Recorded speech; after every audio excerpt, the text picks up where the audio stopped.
Assalamualaikum everyone. I'd like to share with you as a continuation about the religion of Islam. I'd like to share with you the Sunni as well as the Shia Islam, the difference between the two.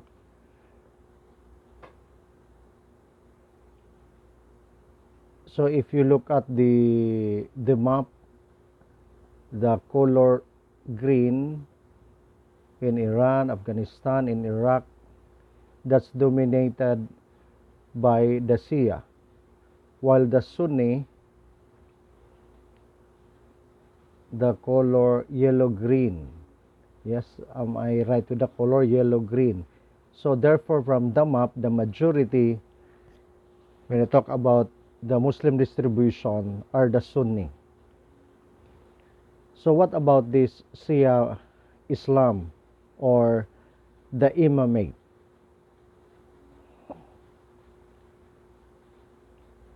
Muhammad raises the hand of Ali at Ghadir Qum. If you notice the images, wala yung mga mukha because your belief na kahit yung pagmumukha hindi basta-basta yan makita that image. But according to this presentation, Muhammad raises the hand of Ali at Ghadir Qum.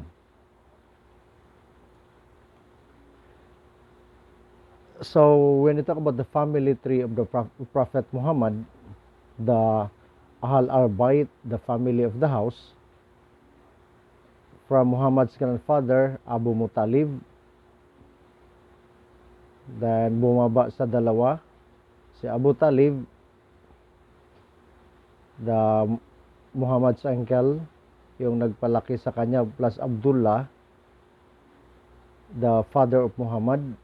So magkasin yun sila. Then of course the Amina was the mother of Muhammad.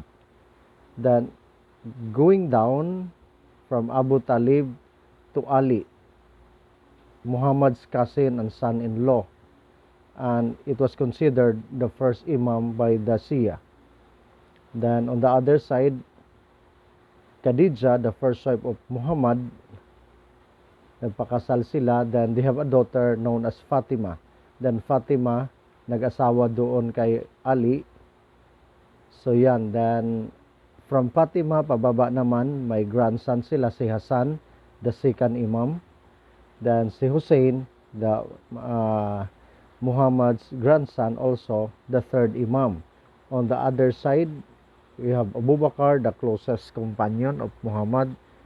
Then Aisha, also the wife, becomes the wife of Muhammad later, the youngest among the wives of Muhammad. So that's the family tree. Then to continue, you look at this one, from Abu Talib, the grandfather, then to Muhammad, Abu Talib, the uncle, then the daughter with the second Imam, the third, the first Imam. So yun yung kaninang pinakita sa family tree. So that's the belief of the Shia regarding their claim as one of the division of Islam. Then what do you mean when you talk about the word Shia? Shia is literally means a supporter of a party of. Abraham was among his, the Noah Shia. You can find it one in the Quran, chapter 37, verse 83. Then Moses found two men fighting, one being his Shia and the other his enemy. So once again, the Shia literally means supporter of or party of. So that's their claim with the Shia. In the Quran 28 verse 15, he or Moses found two men fighting, one being his Shia a supporter, and the other his enemy. Then today, Shia in short is Shia to Ali. And why Shia to Ali? Because they are the supporter of Ali. So remember Ali, asawa ni Fatima, and those who support the view that Ali and his progeny are the successor of Prophet Muhammad. So that was the belief, or this is the belief of the Shiites, okay, the supporter or the party of. Then in addition with the Shia beliefs, the Ahl al-Bayt, Muhammad's family and the descendants are known as Ahl al-Bayt, or literally means the people of the house. The Ahl al-Bayt, or the people of the house. And these are the names of all the 12 Imams, the descendants of Imam Ali. It's written in the Arabic, which is Ali. So those who can read the Arabic terminologies, you look at that one there, the 12. Nandyan yun, nakasulat yan. So, what about the difference between the Sunni as well as the Shia? Sunni Islam, a movement, can be identified with differences with the Shia, dominating continuously since 661 Christian era. Then Sunni Islam claims to be the continuation of revelation passed to Muhammad. Believe that caliphs did not have to be from the prophet's family. Believe the prophet did not designate a successor, and his sunnah were based on mandated elections which they wanted to abide. Then believe also the Sunni that any good Muslim can be a leader. Then leaders can lead from agreements of the consensus and do not recognize a special sacred wisdom in their leaders. Then believe that Ali is not a divine light from the prophet. The importance of sunnah, meaning customs, included in the hadith. Then the Sharia, the Islamic law, was established. That's from the Sunni Islam. What about the Shia Islam? Take note the differences. The Shia believed that Muhammad's teaching and religious guidance of his family, which is referred to Ahl al-Bayt. Remember the Ahl al-Bayt? Anong ibig nga sa Ahl al-Bayt kanina? Tingnan natin. Tingnan nyo. Ahl al-Bayt is the people of the house. So that's the belief of Shia. Then the bloodline continues through the daughter of Fatima, son-in-law or the cousin Ali. Then believe the descendants are Imam, fathered by Ali. The first three rulings of the Sunni caliphs is seen as the concurrence, as an occurrence in history, and not something that is connected to faith. Muhammad directed Ali as the successor on many occasions. He is the rightful leader of Muslim faith. So take note, because of Ali can be the leader. That's according to the belief of Shia. Then Ali is seen as a divinely appointed Imam. Ali has the power to add to hadith and continue the newly found beliefs of Islam. Then Shia believe that the holy books after the Quran, including the Musraf Fatima or the Book of Fatima, Al-Jamiyah, and Al-Jafar or the parchment. Then the branches in Shia, the 12 verse, ibig 12 is the 12 Imam or the 12 rightful Imams, and the Alawites believe that Ali is the incarnation of God. So take note of the belief of Shia. Then what about the teachings? The teachings regarding the prophets and the Imam, the Shia's teaching, that God chooses certain human beings and purifies them to become the recipients and conduits of knowledge and guidance for the sake of others. And those who receive the ultimate degree of this light are the prophets and their co-workers, the Imams. Their purification such that they are without any kind of sin from birth onwards. Then the intensity of their knowledge shows them the consequences of sin, and thus they do not sin throughout their lives. They are sinless or impeccable, and also free from errors or infallible. The technical Arabic term of use is the masum. Okay, that's their teachings, the Shia teachings. Then they are thus free from any doubts or weakness, and empowered and purified by God to become guides to the rest of humankind. Okay? Then, regarding the teachings of the prophethood as well as the Imamate, God showed through the Quran and Muhammad's own words and actions that his successors should come from the house, remember the Ahal al-Bayt, the people of the house. Then the term al-Bayt literally means the household or the family of Muhammad, and technically refers to the group of his blood descendants through his daughter Fatima and her husband Ali, the cousin, who was also the cousin of Muhammad. They shared a common grandfather. God chose and blessed the people of the house or the household, the Ahal al-Bayt, and their descendants for spiritual leadership of the Muslim community. The Imamate, just as the earlier God had chosen Abraham and his family to bring forth a line of prophets. Then Ali was appointed by God to be the first in the line of successors to Muhammad. The line of Imams, according to the majority school amongst the Shia, are the 12 Imams in this line. They speak of the 14 sinless ones, the Masu or the sinless, Masum, referring to Muhammad, to Fatima, and the 12 Imams.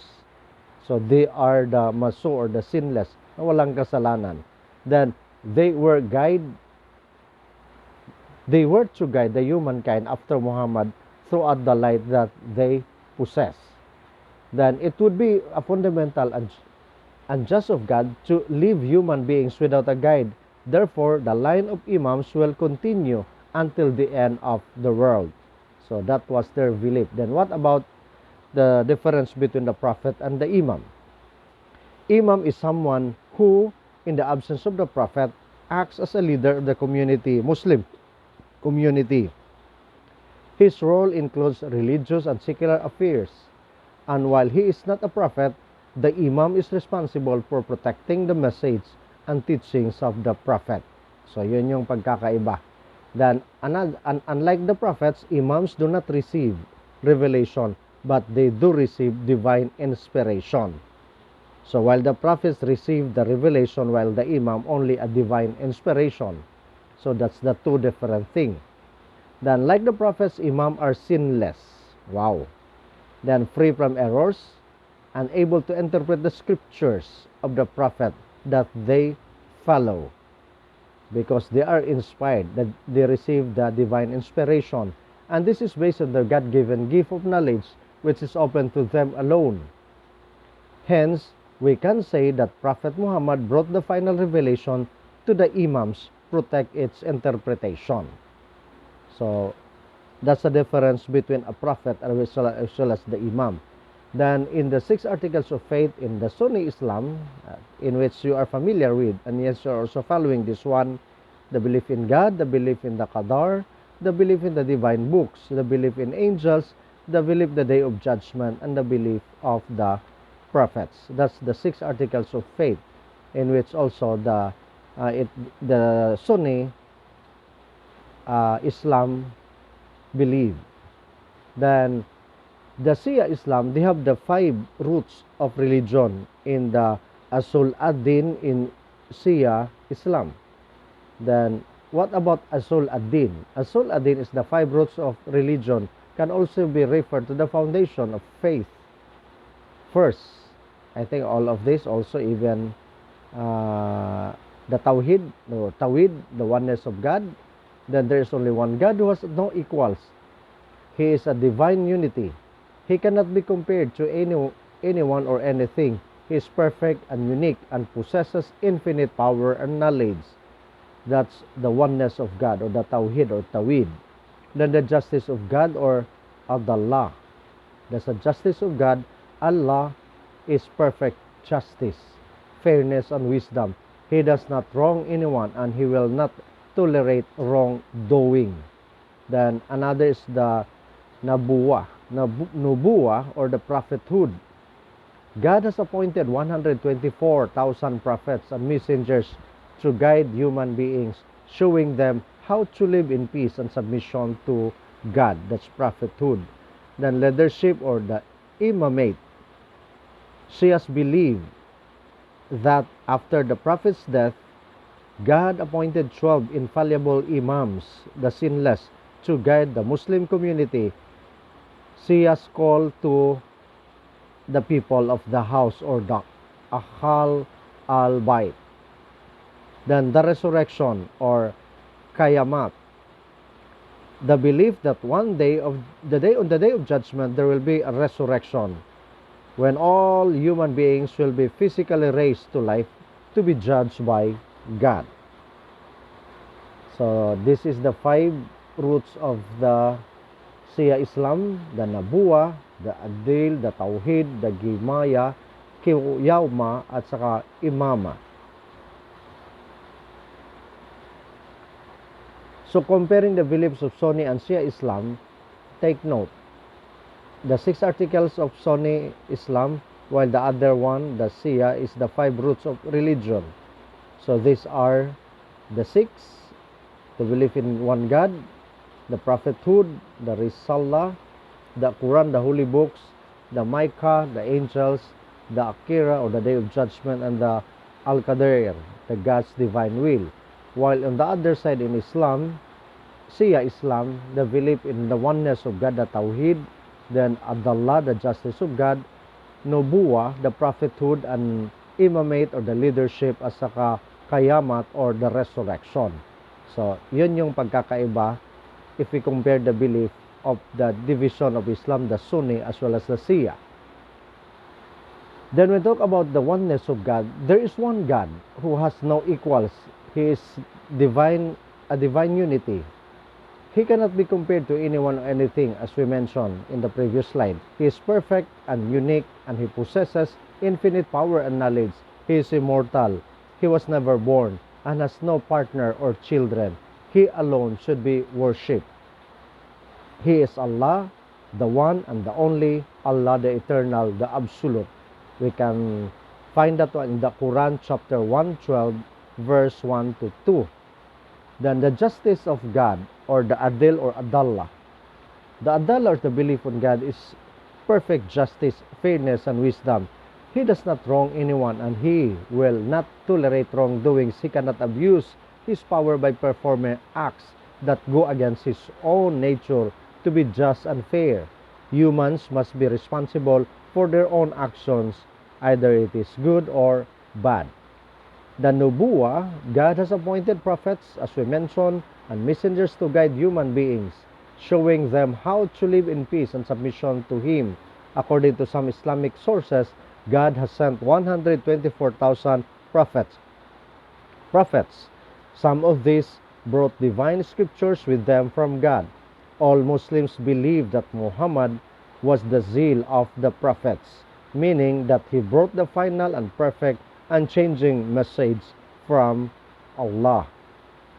The leadership, the Imamate, all Muslims believe that Muhammad was the last prophet who brought the final scripture, which is the Holy Quran, to humanity. Shia believe also that after his death, God appointed 12 infallible Imams to guide the Muslim community, leading them the path set by the Prophet Muhammad. These Imams are part of what Shia call the people of the house or the Ahl al-Bayt. In other words, they are part of Prophet Muhammad's extended household. Of these 12, 11 have been killed. They believe that the 12 or the hidden Imam is still alive, but it is hiding, the occult, or we call it occultation, waiting to reappear and rule the earth with justice.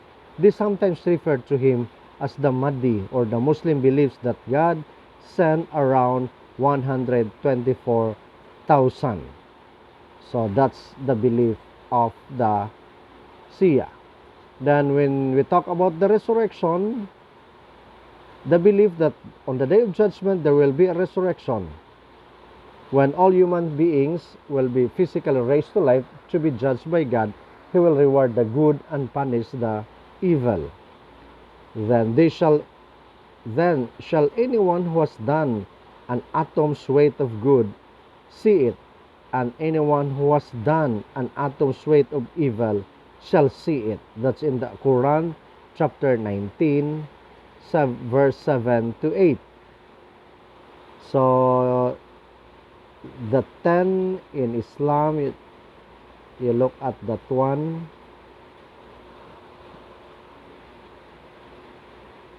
The 5 roots, then the 10, isa-isahin yan, the salah, the sawm. So ano-ano yan, isa-isahin natin yan. The 10 obligatory acts, yung 10 dyan nakasulat, the salah, the sawm, the hajj, the zakat, the khums, jihad, amir bil maruf, na nahi anil munkar, tawalla, tabara. So, isa-isahin natin yan. That's the 10 obligatory acts, the faru ad-din. Then, the 5 roots also, the 10 branches of Shia, as it was mentioned kanina, for Shia's Muslim, Islam is often pictured as a bountiful tree. The 5 roots of religion as an active source of strength for the Muslim life of faith.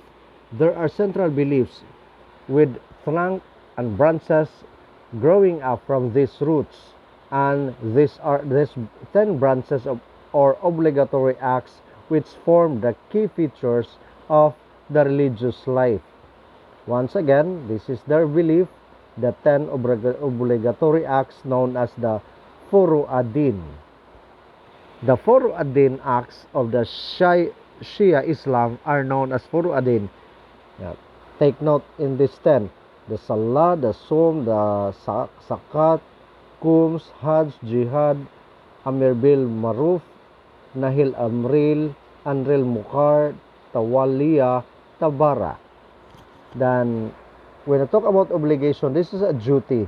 Obligatory acts are practices that Muslims believe God has made compulsory. Yan, the prayer, the salah. Many Shias pray 3 times daily. Then they believe Muhammad allowed the combination of prayers, the Zuhur, the Azur, and the Maghrib with Isha, between dawn and sunrise, just afternoon to dusk, just after sunset. Then the fasting or the Ramadan, like Sunnis, Shia fast during Ramadan. But from 20th day of Ramadan, they remember the death of Ali, the son-in-law of Prophet Muhammad, spending 3 days in mourning. Then another pillar or obligatory, for which is also an obligatory in the Sunni, the Hajj or the pilgrimage. Shia go on the annual Hajj to Makkah. They also make pilgrimage to Shia shrines and graves, in particular visiting the grave of Hussein in Karbala or the modern-day Iraq. So, of course, they have also the pilgrimage, but they also visited the different shrines and the graves. The next is the charity or the Saka or Zakat. Shia makes charity, the payment 2.5 of their wealth every year. This goes to support the poor and those who are in need. Then the wealth tax, in addition to zakat, I don't know if this is sadaqah for the Sunni, the Shia are also expected to pay the khums, a wealth of tax of 20% of their savings. This money is paid to Muslim scholars and community leaders for the welfare of the community. Know that whatever a thing you acquire, a fifth of it for Allah is for Allah, for the messenger, for the near relative or the orphans, the needy, and the wayfarer. That's in the Surah 8 in the Holy Quran, verses 41. Then the jihad. The jihad is a duty of the struggle against sin. For the sake of God, Muslims should fight against injustice, removing any obstacles that might prevent people being able to worship God. Then another is the encouraging others to do good, or the amir bil maruf, encouraging others in doing good. It is the duty of the Muslims to encourage others to do good. for the sake of Allah. In the hadith, Muhammad promises that a person who persuades someone else to do a good deed will get the same reward as the person he persuaded. Then in the Quran, Surah 3, chapter 4, let there arise out of you a group inviting all that is good, enjoining what is right, and forbidding what is wrong. They are the ones to attain success. The 9 obligatory acts is the Nahil Abril Munkar, or discouraging the bad. This is the opposite of encouraging the good. It is the duty of all Muslims to forbid evil. The whole Muslim community, or the Ummah, has the responsibility to discourage others from harmful actions such as bribery, corruption, dishonesty. Take note, ha? Bribery, corruption, and dishonesty. Discouraging others to do from a harmful actions or evil. In the hadith says, whoever amongst you sees evil should change it with his hand. If he is unable to do that, then with his tongue. If he is unable to do that, then with his heart. And if this is the weakest level of faith, then the tawaliya, or to love the friends of Allah.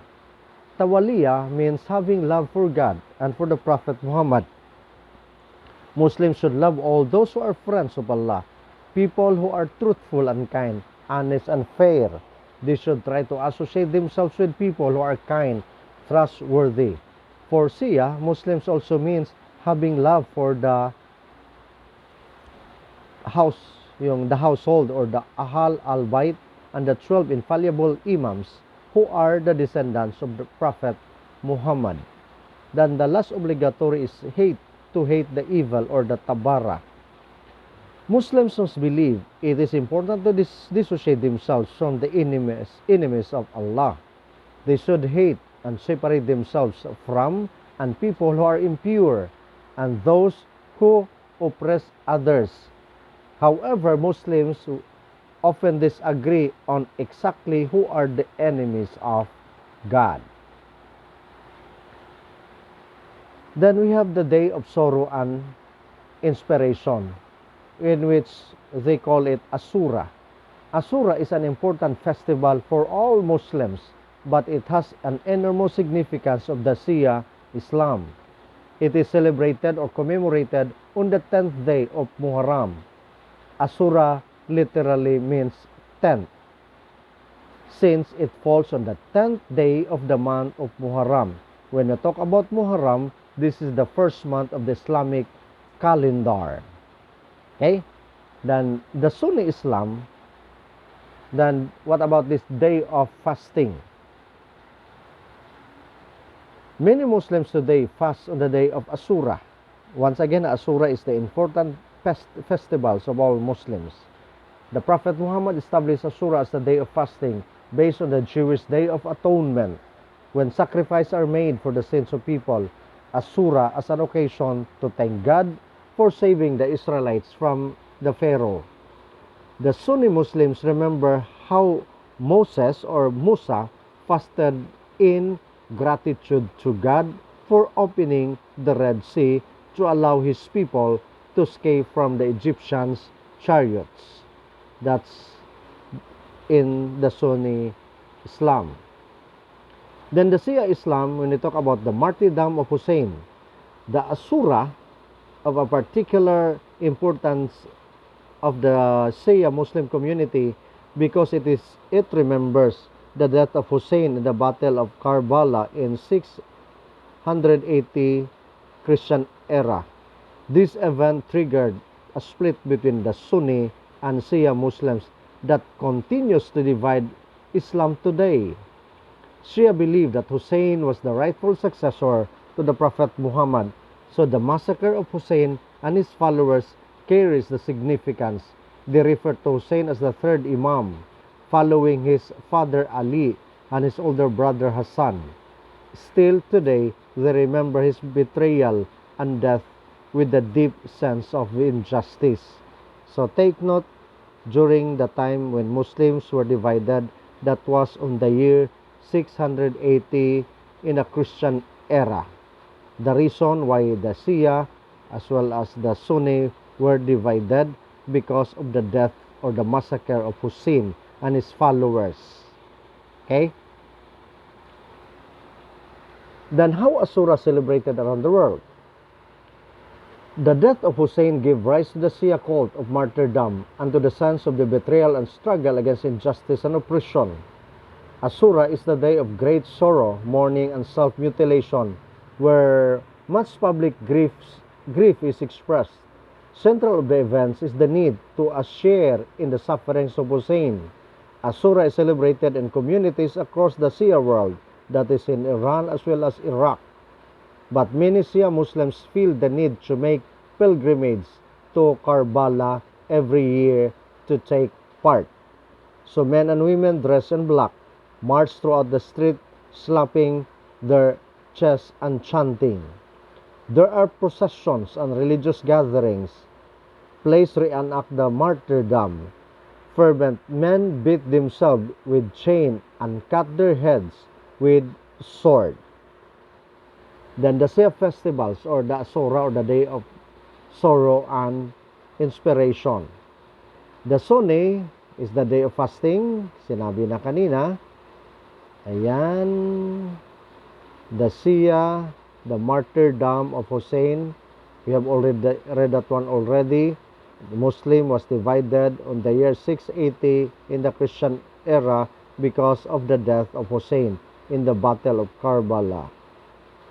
Ayan, this event triggered a split.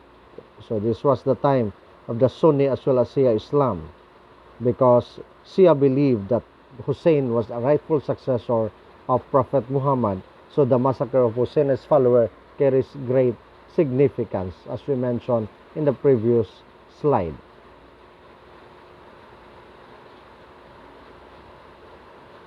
What about this, the celebration of Idul Qadr?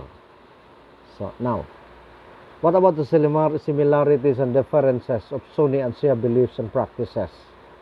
So when they talk about the Holy Quran, for the Sunni, the Quran is the earthly copy of the heavenly original. They usually interpret the Quran literally as it read.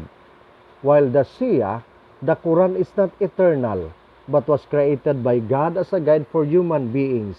Then everything in it has the hidden meaning to be interpreted by the special leaders, and they call it the Imams. Okay? Then when they talk about the first pillars of Islam, the Shahada, the Sunni belief, it is said that I bear witness that there is no God but God, and Muhammad is the prophet of God. While the Shia, you look at the difference and similarities. The Shia, when they talk about the Shahada, the Shias say that the same Shahada as Sunnis, but they add the phrase, I bear witness that Ali was the friend of God. Dito naman Muhammad, then sa kabila Ali is the friend of God, because they believe yung the household, yung binanggit natin kanina, that the successor should be in the bloodline, which is Ali. Then when it comes to Salah or the prayer, 5 times in Sunni, 3 times a day, the Shia. Then when it comes to giving or the zakah or zakat, often pay zakah to the state or the government, while the Shia pay zakat to religious leaders and also pay an additional khums tax. Okay? While the fasting during Ramadan, that was the Sunni, while the Shia fast the same way, but they also spend 3 days during Ramadan mourning the death of Ali. So may additional siya, they spend, may dagdag sila 3 days during Ramadan mourning the death of Ali. Then when it comes to Hajj or the pilgrimage is to Makkah for the Sunni, while the Shia are expected to go to the Hajj, but they also go to the pilgrimage to other sites sacred of the Shia traditions like Karbala, where the Ali, no, yes, where they were Hussein. Remember Hussein? Nung may massacre doon in Karbala. Okay. The prophethood in the Sunni, the Risalah, the Sunni believed that Muhammad was the final prophet, while the Shia, the Nabuwa, yung binasa natin kanina, like Sunnis, Shia believes that Muhammad was the last prophet. But, so may but, they also believe that there have been 12 infallible Imams, the sinless Imams, since Muhammad's death. So that was their belief. Then the appearance of the Mahdi is the guided one. Once again, in the appearance of Mahdi in the Sunni, Mahdi is the guided one who will come on the day of judgment with Jesus to rid the world of evil. So take note, Jesus will come on the day of judgment to rid the world of evil, while the Shias too are awaiting for Mahdi, the guided one, who will come on the last day, but they believe his identity will be revealed as the hidden or the 12th Imam. Kasi sabi nila may isang imam doon na nawawala and they believe hindi namamatay. Baka siya yung babalik on the day of judgment. Then when it comes to festival, the Idul Adha and Idul Fitr, in addition, for the Shia, they also celebrate the Ashura, the important festivals of the Muslim.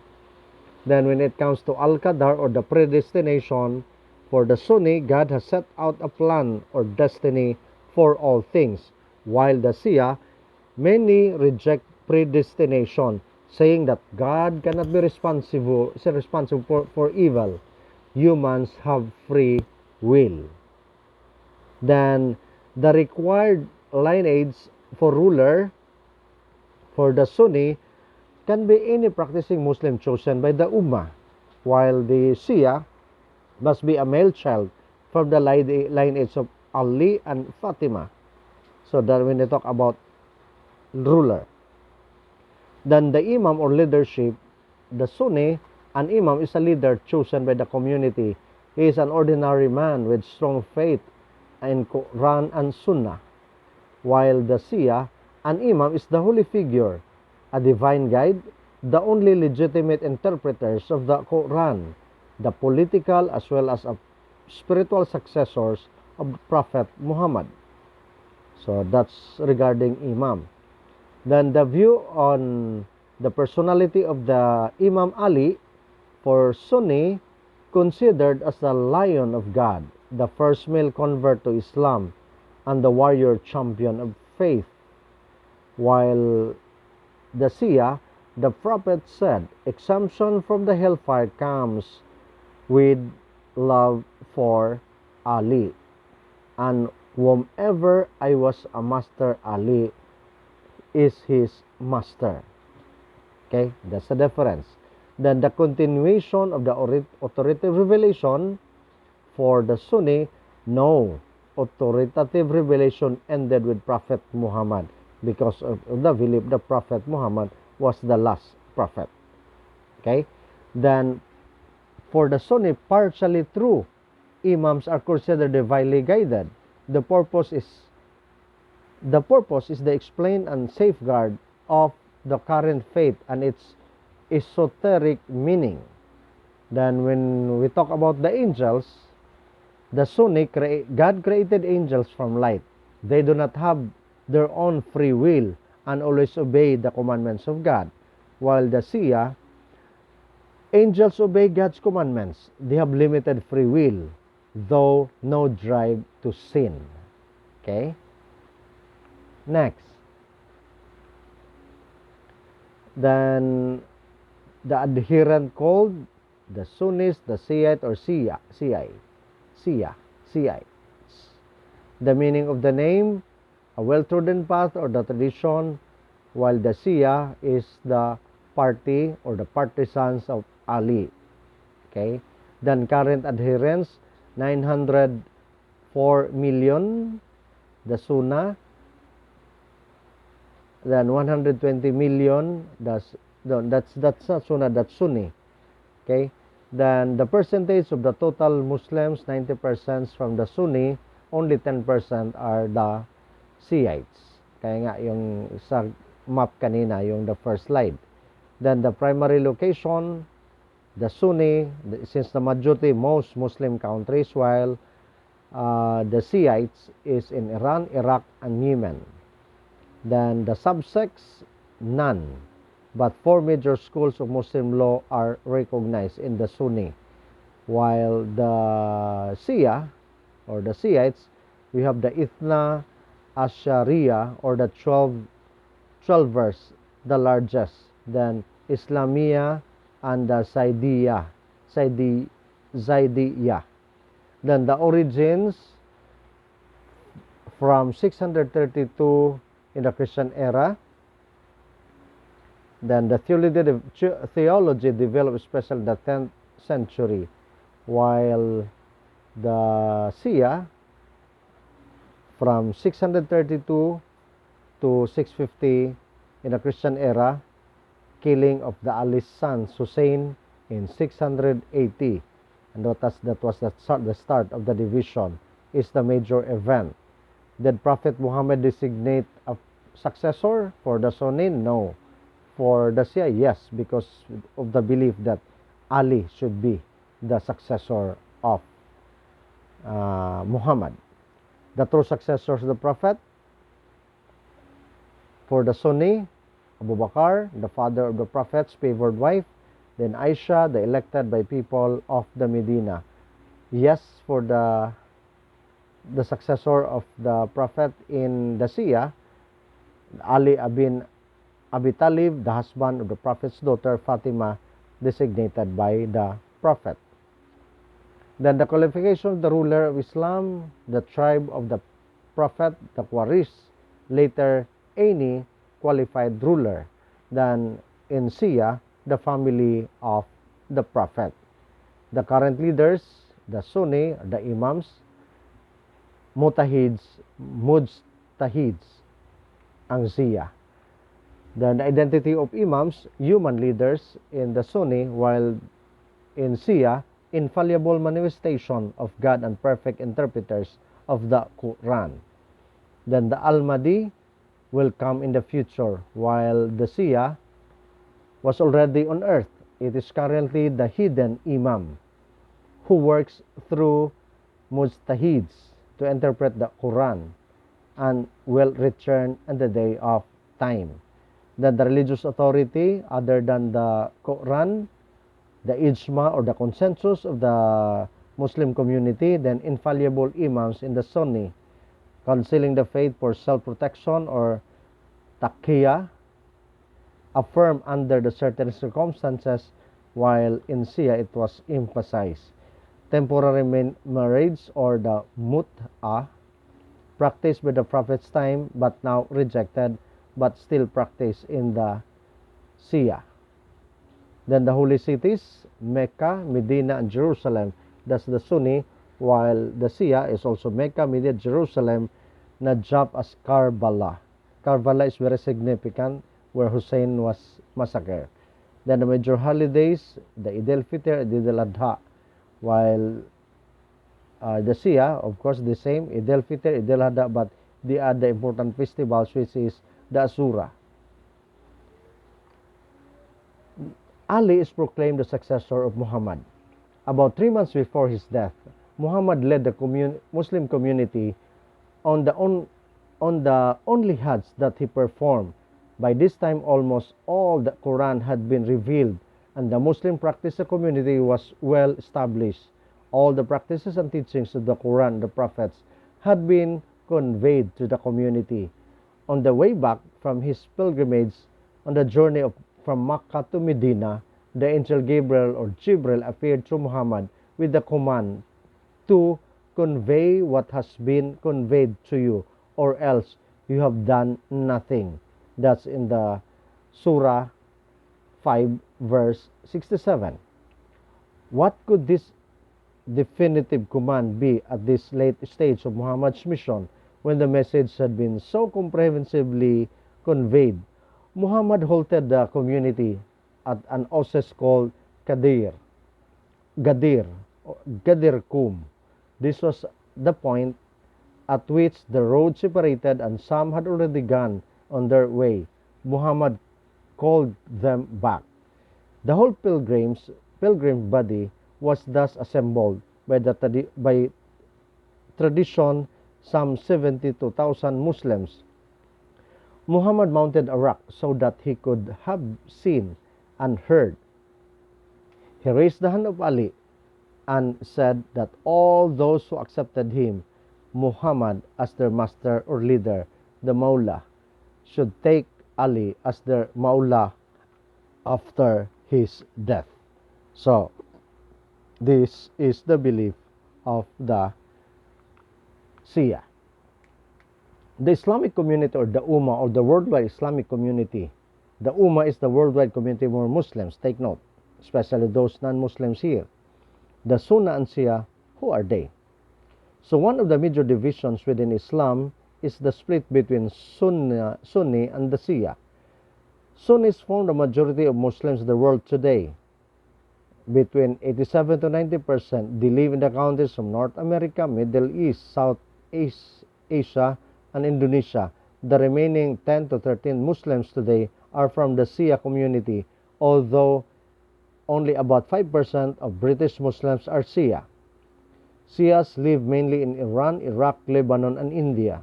Sunni and Shias have coexisted for centuries, living peaceably side by side, often worshipping together in the same mosque, sometimes intermarrying. Although they shared most central beliefs, they though have significant differences in the way they understand the religious truth, laws, and practices. Soon after the death of Prophet Muhammad, despite a dispute arose over who should lead the emerging Muslim community, Abu Bakr had been the close companion of the Prophet, and a large group of believers chose him to be one of the new caliphs, the leader. After Abu Bakr's death, Umar became the leader, then Uthman and Ali. Then these four leaders have come to be known as the rightful guided caliphs of the Sunni Muslims, except that they were God's appointed leaders. So take note, the four caliphs, the four successors of Prophet Muhammad: Abu Bakr, Umar, Uthman, and Ali. Okay. However, there was a smaller group who believed that Ali, the cousin and son-in-law of Muhammad, should have become the first caliph. It was their belief that the Prophet Muhammad had chosen and appointed Ali as his successor, and they rejected the leadership of Abu Bakr, Umar, and Uthman. They were angry that Ali had been overlooked, and when Ali was later murdered, they began to separate themselves, calling themselves as Shia, or the house of Ali. So the meaning, Shia, the house of Ali.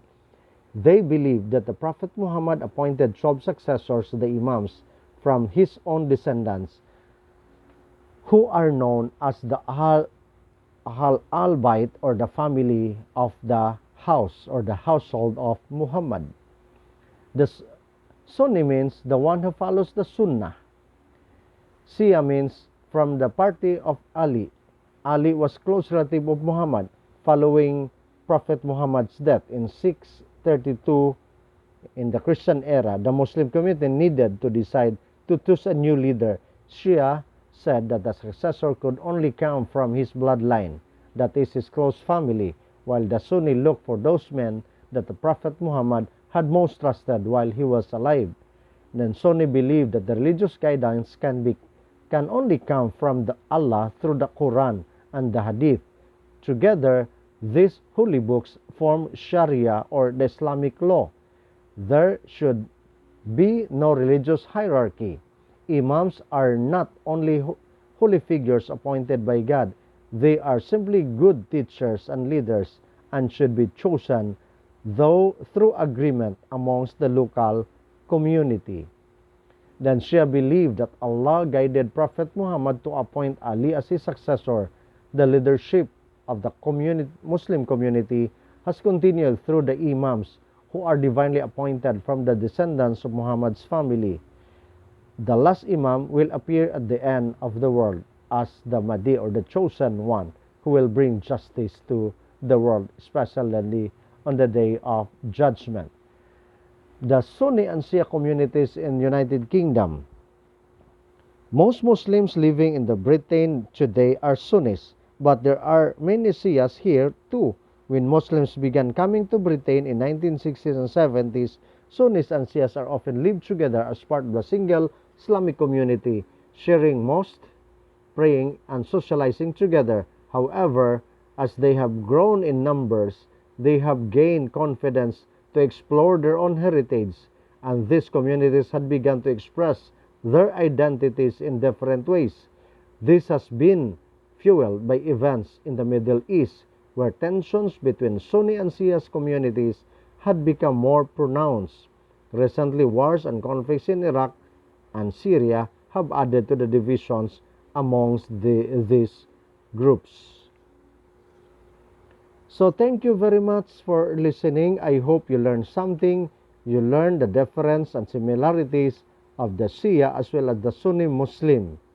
So now you know that there are divisions, there are sects in our Islamic world, because there are some preachers, they just claim only one, but now you know in this class. That's why I already told you, please broaden your horizon, open your minds, that there are so other branches, other sects in Islam. Okay? And no one of us, while some, maybe some of you judge that they will go to hell, they will be punta sila sa dagat-dagatan, but only God knows, only Allah knows, because they are also Muslims. They believe also the resurrection. That's why the similarities, you look at the similarities. Then the differences, take note also the differences. But I think as peace educator, no one of us can say and can tell the Shia and the other 73 sects that they will go to hell.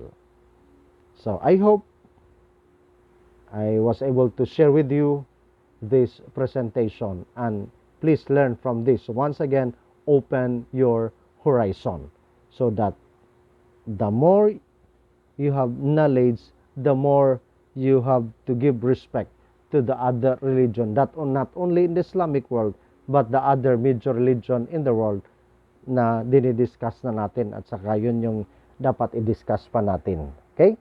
So thank you very much for listening. I am your professor. I am Brother JoArs Alferez of the Order that is called Carmelite Secular. God bless everyone.